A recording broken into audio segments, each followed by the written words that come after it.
नमस्कार दोस्तों, आप सभी का स्वागत हमारे यूट्यूब चैनल जिज्ञासु रामा संघ पर। जब से योगी आदित्यनाथ जी कयामत वाले बयान दिए हैं तब से समझिए पूरा बंगाल हिल चुका है। योगी आदित्यनाथ जी की गर्जना सुन करके समझिए पूरे देश की राजनीति में भाई भूचाल मचा हुआ है। योगी आदित्यनाथ जी ऐसे ही व्यक्तित्व रखते हैं कि उनका हर एक बयान जो है ना समझिए हलचल मचा देता है। आज हम बात उसी पर कर रहे हैं। वीडियो अच्छा लंबा पूरा जरूर देखिए। आपसे अनुरोध है मेरे चैनल को सब्सक्राइब जरूर कर लीजिए ताकि कोई वीडियो छूटे नहीं। वीडियो पर लाइक कमेंट शेयर जरूर करिएगा। देखिए, 2 दिन पहले योगी आदित्यनाथ जी बयान दिए थे बाराबांकी के सभा में कि जो कोई भी बाबरी मस्जिद को दोबारा बनाने की कोशिश करेगा जाकर के उसका मंसूबा कभी सफल नहीं होगा, क्योंकि बाबरी मस्जिद अब कयामत तक भी नहीं बनेगा। ये मैं नहीं जाकर के योगी आदित्यनाथ जी बोले थे कि जो भी बाबरी मस्जिद के नाम पर जाकर के इस देश में दंगे फसाद करना चाह रहा है, किसी के भावनाओं से खिलवाड़ करना चाह रहा है, उसको मैं बता दूं कि इस देश में दोबारा बाबरी मस्जिद नहीं बनेगा। या योगी आदित्यनाथ जी बोले हैं और यह भी बोले कि कयामत नहीं आएगा। तो इसके जवाब में जाकर के पश्चिम बंगाल के नेता हुमायूं कबीर भी बोले हैं कि जाकर के योगी आदित्यनाथ ये नहीं समझे जाकर के कि यह जाकर के अयोध्या और लखनऊ है, उत्तर प्रदेश है या बंगाल है जाकर के और यहाँ बाबरी मस्जिद जरूर बनेगा। मगर बयान जो हुमायूं कबीर जो दे रहे हैं ना, ये पूरी तरह से समझिए योगी आदित्यनाथ के काउंटर करने के इरादे से ही दे रहे हैं, मगर इससे कोई फायदा नहीं होगा।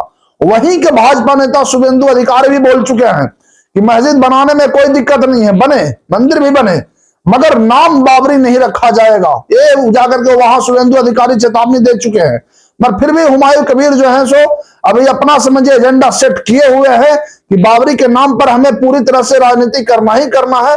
और वहां जाकर के मस्जिद बनाने पर वे लगे हुए हैं। मुर्शिदाबाद में भी पहले वे जाकर के ममता बनर्जी की पार्टी टीएमसी के नेता हुआ करते थे, पर फिलहाल जाकर के ममता बनर्जी की पार्टी टीएमसी में नहीं है। वह खुद अपनी पार्टी बना चुके हैं और खुद स्वतंत्र रूप से लड़ना भी चाहते हैं चुनाव।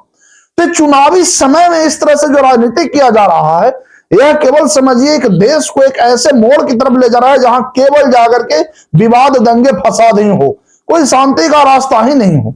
अब बताइए कि योगी आदित्यनाथ जी ऐसा बयान तो सिर्फ इसलिए ही दिए थे कि एक बार इस देश ने जाकर के बाबरी मस्जिद का समझिए जो दंश झेला था उसका जाकर समझिए छुटकारा हो गया।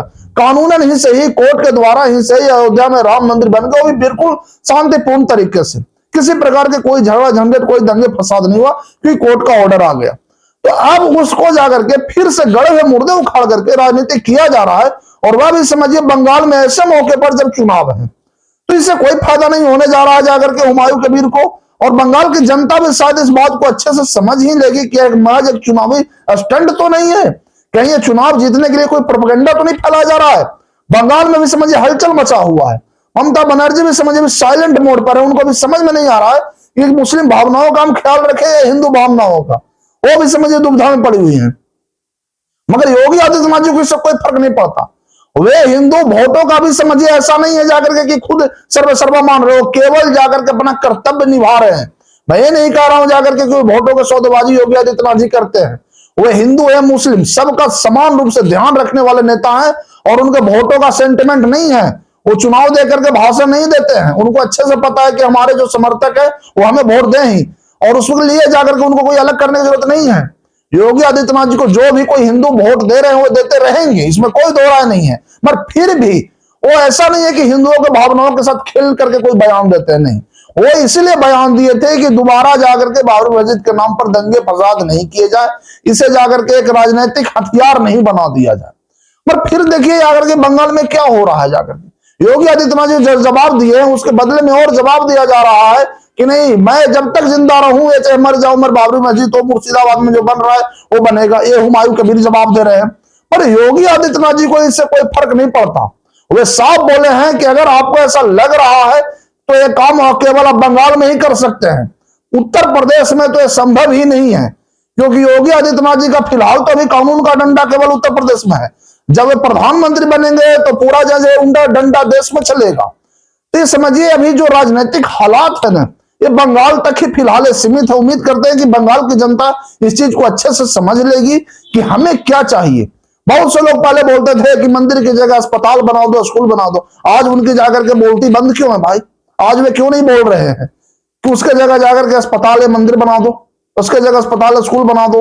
तो ऐसा नहीं बोल रहे हैं क्योंकि उनका एजेंडा जो है ना फिट नहीं बैठ रहा है। आज जाकर के देखिए उत्तर प्रदेश की ही राजनीति, उत्तर प्रदेश की राजनीति एक ऐसी राजनीति बन चुकी है जो समझिए राम राज्य का प्रतीक हो गया है। वहां योगी आदित्यनाथ जी काम कर रहे हैं बिल्कुल राम राज्य के तरीके से, किसी के साथ कोई भेदभाव नहीं है, कोई समझे ऐसा नहीं है जाकर के कि उसे बढ़ाया गया या उसे घटाया गया, नहीं, विकास तो हो रहा है, सबका हो रहा है। मगर जो जाकर के बाबरी मस्जिद के नाम पर बार बार घेरने की कोशिश की जा रहा है, योगी आदित्यनाथ का नाम लेकर उन्हें चैलेंज दिया जा रहा है। इस समझिए योगी आदित्यनाथ को चैलेंज नहीं दिया जा रहा है, ये चैलेंज पूरा हिंदू समुदाय और इस देश को दिया जा रहा है कि हम शांति से जो है सो अभी फिलहाल रहने वाले नहीं है, एक गंदी राजनीति की ओर जा रहा है, इसे रोकना होगा। तो खैर योगी जी का जो बयान है उस पर तो रिएक्शन आ ही गया है, दोनों तरफ से आया है, हुमायूं कबीर की तरफ से भी आया और शुभेंदु अधिकारी तरफ से भी आया है। शुभेंदु अधिकारी साफ बोल चुके हैं, जो बंगाल में भाजपा के बड़े नेता हैं, कि हम कभी भी बाबरी मस्जिद के नाम पर जाकर के यहाँ वो जो मस्जिद बन रहा है उसे बाबरी नाम नहीं देने देंगे। मस्जिद बने उससे कोई इश्यू नहीं है, पर बाबरी के नाम पर फिर से जाकर के एक नया बखेड़ा जो किया खड़ा किया जा रहा है उसे रोकने की जरूरत है। उसे कैसे रोका जाएगा? तो लोगों को इससे जागरूक होकर के आज जाकर के आप देखिए उत्तर प्रदेश में ही कहीं भी आपको ऐसा कोई भी विवादित काम नहीं दिखेगा जिससे किसी की भावनाएं आहत हो। आपको उत्तर प्रदेश से आप उदाहरण ले लीजिए, कोई भी काम आपको ऐसा नहीं दिखेगा जिससे लोगों की भावनाएं आहत हो, और बंगाल में ऐसा हो रहा है। हुमायूं कबीर लगातार जाकर के ऐसे बयान दे रहे हैं जो फिलहाल बंगाल की राजनीति के लिए एक चिंतनीय और सोचनीय हो गया है कि कहां जा रहा है यह राजनीति, ये किस मोड़ पर जाकर के रुकेगा, कि जिस चीज को लोग भूल चुके हैं, 4-5 साल हो गया इस मुद्दे को करीब भूले हुए, फिर से उसे उठाने की क्या जरूरत है?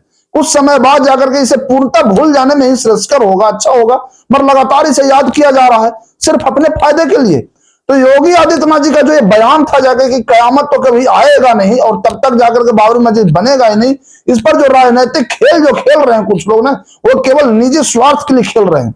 इससे न तो देश का फायदा होने जा रहा है, न राज्य का, न लोगों का, केवल खुद का फायदा हो जाएगा। वे सांसद बन जाएंगे, मंत्री बन जाएंगे, विधायक बन जाएंगे, जो बन जाए, मगर इससे जाकर फायदा केवल उनका ही होगा।